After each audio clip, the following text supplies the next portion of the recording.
my friends. It is Thursday, and I don't have a show tonight. This is the second week in a row I haven't had a show. I've been hosting a storytelling show called The Antidote weekly since March 30th. And at the end of October, I decided to take it to a monthly show. And I think it's been good for my head, for my heart, for my soul. That was a lot of work to produce a weekly show without a production team and just kind of managing it myself. So another Thursday on my own. Okay, that's enough, Deanna. So I wanted to talk about the idea of how do we deal with negative people in our life. I was going to call it negative Nancy's, but why does it have to be a woman? It could be a negative Ned.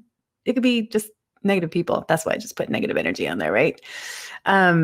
Because, especially right now in the middle of this pandemic situation, people are sliding all over the place mentally, right? And we've got to protect ourselves, especially if we're with someone on a regular basis who just has a negative energy. And so I thought I'd just share some tips with you and what I've done. And maybe I've taken it a step too far. I'm not sure. But for me, I can sense out a negative energy pretty quickly, and I keep them arm's length away. I don't let them into my inner circle, or I limit time spent with them. As a coach, I have lots of people that are in different spaces and places in their life. And that's totally okay and acceptable, right? But in my personal life, it's really important for me to kind of take care of my energy self. And it's really easy to slip into a negative energy. So first thing I do is, I try and keep it at arm's length, but also I just don't buy into the negativity. If I catch myself going down into that energy, I try and desperately get myself back up. Because it becomes super easy to get toxic with that energy. And oftentimes people who are in that negative space may be in it for a long time and they're just so used to it. There's interesting research that we can actually get addicted to our emotions, the hormones that are released in our different emotional states. And when we are in a negative or angry state for long periods of our life, our bodies actually get used to those hormones that get shot out in that emotional state. And when we try and cool out and chill out, our body is like, wait, what's happening? We want those other hormones. Even though it doesn't make us feel good, our bodies can get addicted to them. So it's one of those things is like, okay, if that's around you, first of all, try and limit it. The second thing is just remembering, and I love this as a coach, and one of the things I often teach, because I teach a questioning class for a life coaching course, and this is so critical and can be so helpful. It's important, sometimes people just go through a negative space. I'm not going to cut anybody off that's going through that. But I also recognize I don't have to solve anybody's problems. I just do not have to solve anybody's problems. I can listen. Maybe I can become curious about it. But ultimately, especially with someone who's in a negative state, they may not want their problem solved at this time. And so allowing them to just vent and listen to it is the best, because trying to turn it around and say, oh, don't worry about it, just be happy or cheer up, you're going to get that person to dig in their heels even deeper, in large part because they just don't feel heard, or they don't feel valued, or they don't feel like their pain is being observed. And so instead of trying to switch anybody around, go ahead and just let them vent for a time period. And remember, you don't have to fix them. You don't have to solve their problem. And you can set yourself some boundaries around it, right? So one of the things, if you have someone who is negative that's in your life a lot, give yourself a break from them, right? Get outside, go outside of your home, get in a car, take a ride, get on a bike, get on your feet and go walk.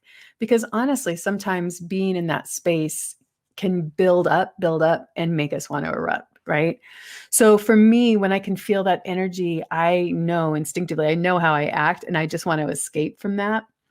And so give yourself a break if you're in the middle of that and feeling like, oh my gosh, I can't deal with this anymore.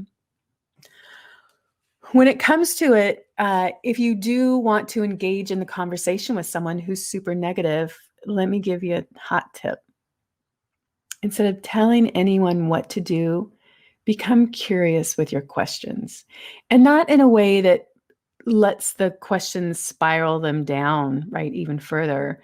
A question like, well, why do you think it went so wrong, right? That's going to just give them even more space to think about the negative experience or the negative energy they're in. There's a certification that I went through appreciative inquiry, and it's really just a frame of questioning that is positive and future focused. And if you know me, you're going to hear me say this over and over and over again, and that is the questions you give your brain are the fuel to your experience.